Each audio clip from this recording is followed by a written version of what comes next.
So something that we've noticed here at the Body Lock is a trend of how would we phrase it nicely? Questionable co-main event choices, right? We've got a lot of heavyweights, most of the time not even ranked heavyweights, uh, that are the co-main event over some ranked fighters that are midway through the main card. What's going on here? What are your? I have some thoughts on this from a business perspective, but from your end, how do you feel about this, Drake? It's really annoying. It's very, very annoying. And we've actually seen at least one of the fighters be annoyed by it. And that, of course, is Jermaine Durandamy, who, this is where I first kind of noticed it and that where it started and has progressed a little bit since then. Sure, it has happened. I mean, I know it's happened in the past before. I just don't have, the exact data on that at this exact moment. But starting with that one, I mean, Jermaine Durandamy and Juliana Pena was not the co-main event of that card. They were below unranked heavyweights, Carlos Felipe and Jorgen De Castro, which, I feel like I shouldn't have to explain too much about that. Yeah, and so I think that there is a business side to this that is questionable because obviously, if we don't even look at that part and just go off of the rankings that are supposed to matter and just the level of fighters and talented fighters, Durandamy and Pena, undeniably better fighters than De Castro and Felipe at this current stage. Maybe not in the future, but right now, former champion Jermaine Durandamy, Juliana Pena, Ultimate Fighter winner. Sure, it was a long time ago, and she had the break in action, but she's been back since then. They've always seemed to like her a little bit, and just promotionally, I mean, top ranked bantamweights, a division that absolutely needs contenders and names to make a case against Amanda Nunes. And obviously, we had Holly Holm and Irene Aldana in the main event of that card. But I mean, why not fully showcase and display this division that needs those new contenders and put it as the doubleheader, two bantamweight fights? The highest ranked, I think the only ranked fighters actually on that entire card were those women's fights at bantamweight. And oddly enough, the trend here has been heavyweight fighters over female fighters. Now, I don't want to make any sexism claims or anything like that, because I've done, my research and studies and articles and stuff in the past about if there's equality in the UFC, and I absolutely believe that there is, because you look at the fact that, pay is the same, that it's the same level of bad for them as the women in their the men and the women in their positions and whatnot. And then you look at, here's a good example, the flyweight division, the women's flyweight division, still, I mean, they're getting better with the men, but still gets more shine than the men's side of things. But overall, flyweight seems to not get very much love, and they get buried a little bit more than the other ones. Which, if you want to build these divisions up and get some spotlight on them, it's not the way to do it. But here, lately and coming up, we're seeing these unranked heavyweights who are getting the spots here over, these ranked fighters, which really it doesn't really make a lot of sense in terms of, when you're looking at the logistics of it and from the technical aspects and whatnot. But from the business side, there's the arguments, the heavyweight guys, it doesn't matter what ranking they are and everything. And for another example, obviously, the Jessica Andrade and Katlyn Chookagian fight, which for another former champion, right? Another former champion going Right. against number one contender, new division, whole lot of story to this. That fight was not originally the co-main event. That fight somehow, I think that makes more sense for that to be co-main event than Durandamy and Pena was, which even then, situationally in the card that was on, no justification. I don't think it's probably the worst case out of all these ones we're looking at here. That Chookagian and Andrade was not the original co-main event. Cyril Gane and Shamil Abdur, I think no, was it Shamil Abdurakhimov? Yes. Anti Delage, I think, Oh was no. originally supposed to. Okay, right. But either way, I see that one is more understandable just because Game, he's a, rising prospect, looking very good. I think he is ranked now from France. There's that market to, try and bolster, get this guy out there and everything. But I mean, even what I just said, the former champion, I don't know. In terms, that one is more understandable, I think, but at the same time, what it's going against is like crazy to me. And I have some more examples here, but I'm hogging it up, Pat. So you tell me your your thoughts on the whole matter. Well, it's you make great points, and it's hard because as a purist myself, it's hard for me to watch the UFC do this, right? Because you're right. From a rankings perspective, it's what are they doing? Like, I can't, if I'm looking at just the rankings, this is blowing my mind in ways of it makes absolutely no sense.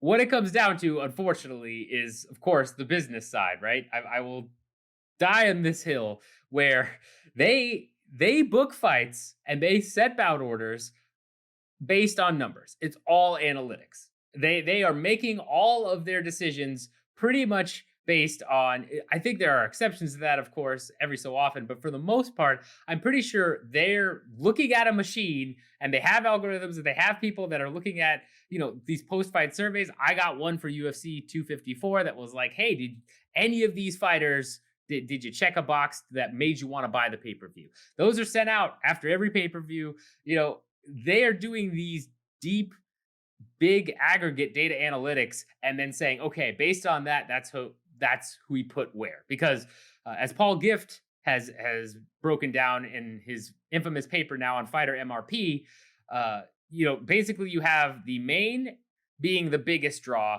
the co-main is about a 20% correlation to draw, and then it goes down significantly.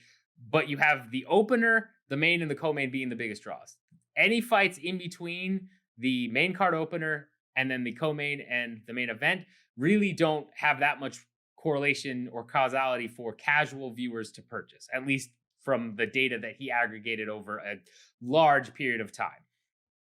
That being said, it's one of those things for heavyweight. There's always been rumblings. There's always been rumblings about like people love to watch heavyweight fights. I think a big part of that is heavyweight fights tend to have a much higher finish rate in general, right? I mean, especially on the women's side, you get a lot of decisions. Even when you have two women that have a lot of finishes, it's one of those things where it seems to be more of a rarity, at least overall. And I think there is analytics behind that. We don't have any raw data on that. I've heard rumblings from people I know in the industry. I've heard, rumblings on different various message boards for years since when I first started MMA that was part of it. That is the only thing that can make sense to me here, is that there must be some analytics that's telling them, look, you're going to more likely get a finish, which is good for them, because if you get a finish leading into the main, then you've got, man, I'm watching the fights and I just saw a crazy knockout, or man, I just watched these two guys go at it and, get a insane submission. That's hypothetically going to get other casual people to say, oh, I didn't know crazy fights were on. That sounds cool. Let me go ahead and buy for the main event because whatever reason. I don't have the hard numbers on that. Only the UFC does, and their big black box of crazy data analytics. But I'm assuming that's what's happening here. But, does it make sense? I think they still mess up here for sure, because I think it's part art, part science. Not just, you can't just look at raw numbers. But then again, I'm pretty sure the UFC just looks at raw numbers. So The funny thing about that is, just to talk more about the GDR opinion one with Felipe and De Castro, is that one had like neither of those except for being heavyweight. Right? None of those elements except for the heavyweight part. I mean, both those guys I think were coming off losses too. Like that one drives me absolutely insane. And another thing I thought of actually while you were saying that was, I mean, we can look at as simply as any card historically, for the most part, with two title fights on it. Dana, tell me if you know where I'm going with this. Dana said, when asked about it, well, why is this fight the main event over that one? Like, well, they're heavier weight class. Yep. Yeah. And it's very possible that a big part of this is just Dana loves heavyweights. And I mean, if you look at heavyweight pay, if you go and analyze heavyweight pay, heavyweights get paid the most in general, especially if you're the mid-tier to the lower tier heavyweights. They're making more money than some of these deeper divisions. Even if they're a big prospect, heavyweights make a lot of money. It's I forget who it was. I think it was Felipe Lins, who he did win the 2018 PFL, but he came in very, much higher than most prospects, even prospects that have won belts in other promotions at featherweight or lightweight. He came in and got a lot more money. It's also heavyweight. That argument has also been used where heavyweight's a shallower division, so they need people, so they're willing to pay more. Maybe, but maybe this is just all the UFC being like, dude, heavyweights is where it's at. I don't know. But I know that there is some numbers behind it. Unless, and this is also a strong possibility, there's a bunch of numbers behind it saying that they should go with another fight in the co-main, say Andrade versus Chukagian or GDR versus Pena, and Dana is overruling that because of what he believes to be intuition or experience or what have you. That's very possible. But, again, ironically, if you look at Gain versus Elijah, maybe that ends in a finish. Maybe it's spectacular. But Andrade versus Chukagian, I mean, that was a great fight where Andrade finished. It's what Andrade fight is boring. Yeah, exactly. The fighters, right? And that's the thing too about this one coming up, which is what started our whole idea, to talk about this in the first place, is that at the time of recording, we have UFC Vegas 12 tomorrow, but next week we have UFC Vegas 13, where this situation is happening again. Thiago Santos, Glover Teixeira in the main event. Co-main event for this fight is Tanner Boser and Andrei Arlovsky. I see some justification here, but they are over. Let's see, the only other ranked fight. I'm not sure if that is the case exactly, but a very critical fight for the strawweight division, one of the most exciting divisions in MMA right now. Claudia Gadelha, another former title challenger, a big name among the female fighters, not the biggest name, but a very notable one that everyone remembers from the Joanna rivalry and everything, taking on Yan Xiaonan, who's a breakout star, China behind her and everything. A very exciting fighter. Claudia fights, they have, I think, gone down a bit over time in terms of excitement, but I mean, a good name there. I don't think that Jan will make for a bad fight unless he gets laid on.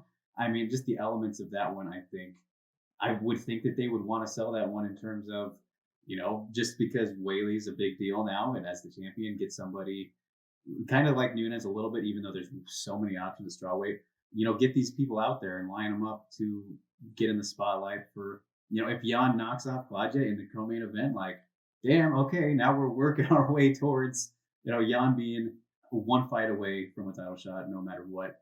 But in this co-main event, we obviously have, another former champion from 10 plus years ago, and Andrei Arlovsky, who, you want to talk about guys who are getting paid, man, who are unranked. Yeah. Andre is fucking making cheddar. And then taking on Tanner Boser, who is kind of a guy he's on the rise himself. But again, I think Boser is ranked now, but just like the implications of the fight and, like the long-term investment is way more, I think, there. Well, I guess immediate investment in the higher stakes of things is obviously with the strawweight fight. And I mean, you look at the rankings again, just like all those elements, it's another case where the heavyweights are stealing the spot here. So, yeah. And again, the only thing I can point to is there's got to be analytics. The prime example of this, I get asked all the time, why is Holly Holm getting another title shot? Why is Holly Holm headlining a card? Because she draws numbers, man. Holm versus Aldana was one of the highest ESPN cards ratings since they've moved over. It's, and she got a lot of that star power from obviously knocking out Ronda Rousey, which is huge. But it's one of those things where, she, in that case, right, you had a bunch of casual viewers who loved Ronda Rousey, who saw Holm knock out Rousey. And so now the only fighter that they know of, or they probably even remember as Holm, and they might say, oh, Holm's fighting? Okay, I'll tune in. There's a lot of those out there. There's my mom is one of those in terms of where I've heard her mention Holly Holm before. It's just, it is what it is. She doesn't really stay and watch too much, but still, she at least knows him. So that's something. Yeah. But it's all analytics. It's, and there are numbers, obviously, we don't have access to. I would kill to get access to those numbers for these justifications, but that has to be it, because every other point you're saying makes complete sense to the layman and to anyone that doesn't have those numbers in front of them, right? Well, so yeah, I will add on to that too as well. And you look at these cards that we're talking about are fight nights specifically. I don't recall any recent, highlights of this situation with pay-per-view cards. And there is a strong myth where I've done minimal, diving into this myth, this area of the topic and all that. But the myth that stacked cards sell well, I mean, that's a big myth. It is all about the headliner. If you look at Yep. historically, like I think one of the most prime examples you could do is UFC 225, that was headlined by that was Whitaker and Romero too, right? And then Yep. Covington and RDA was the co-main event, and then it's all the way down. It was fucking loaded. Didn't do very good. Didn't Yep. do very good because unfortunately Whitaker and Romero aren't huge superstars. Obviously great fighters, and we know about them a whole bunch, and we love watching them and everything. But you look at historically, like look, here's another good example. Look at any John Jones card or any Conor McGregor card. For the most part, those cards are pretty watered down on paper. They're not good. There's not a lot to them, and they do amazing. Yep. It's all about the headliner. So yeah, that kind of adds to why they're doing this for the fight night, because it's not about getting the purchase, right? So Yeah, no, and that's, again, that's a huge part of what Paul Gift's study on fighter MRP talks about. Essentially saying, are fighters getting paid what they're worth based on what they're drawing in, and the causation, it's almost all main event. You get some on the co-main if it's a particularly good co-main, but even then, it's pretty much all main event, and that's how it is. You're right. Stack cards. 225, a 238 with Moraes versus Cejudo. That card, I was at that. That was stacked all the way down to the prelims. It was incredible. The numbers were great. It's all about the headliners, and I think they've experimented with trying to stack cards a little bit more. They have obligations where they have to have fighters fight at certain times in order to meet those obligations, and I think part of that is keeping the hardcores happy by like, hey, here's an amazing card. But yeah, you're right. It basically comes down to the headliners. And unfortunately, there's analytics where they could care less about who's in the co-main. And that's why we get some of these, head scratching. Why in the world do you have my favorite example is, I believe it was 222, Justin Gaethje versus Eddie Alvarez was in the card was in the slot right after the opener, which is historically the least drawing position. Oh no, it wasn't 222. It was 218. It was Detroit. I think it was actually before co-main here. Let's see. Oh no, you're right. Yeah. Wow, that's crazy. Yeah. No. And that was the thing. It blew my mind because I was like, wait a minute. This is Justin Gaethje. Yeah, this is Justin Gaethje and Eddie Alvarez. And maybe that was an experiment to just be like, all right, let's see if we could really pull people in with this slot. Very possible. I'm sure they're tweaking things, but yeah, it's, I'll say it. I've said it before. I'll say it again. If you're wondering why a bout is put in a particular position, or you're scratching your head to why the UFC would do this, they have some numbers somewhere that's telling them to do this.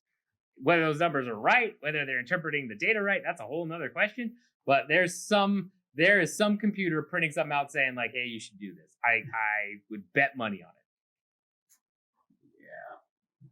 It's what it is, I guess. But I love that GDR did call it out, because she thought she found it disrespectful. I mean, it is. You got to think about this former champion who's below two guys who probably won't be in the UFC in a year and a half from now.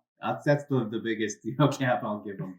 But like, and then you see the end result too. That's what makes it even funnier to me. Is like, we're not surprised that was the better fight. Like, it's just so funny.